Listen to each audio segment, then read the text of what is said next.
यहां इबारत की शक्ल में हमें कुछ एक्सप्रेशंस दिए गए हैं जिन्हें हमें अलजबराई शक्ल में लिखना है, अलजेब्रिक फॉर्म में लिखना है। तो और पहला इसमें से है द सम ऑफ -7, यानी कि -7 का जवाब and the quantity 8 times x। तो सम का मतलब क्या हुआ, प्लस का साइन आएगा और -7 इसके साथ पहले आ जाएगा and the quantity 8 times x। Quantity 8 times x का मतलब क्या है, मैं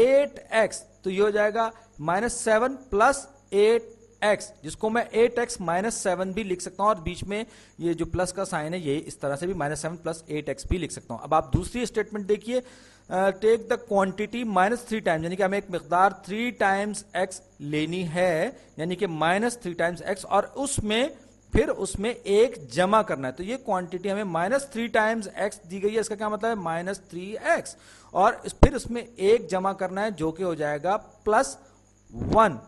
तो ये 1 -3x भी होता है, -3x + 1 भी दुरुस्त है।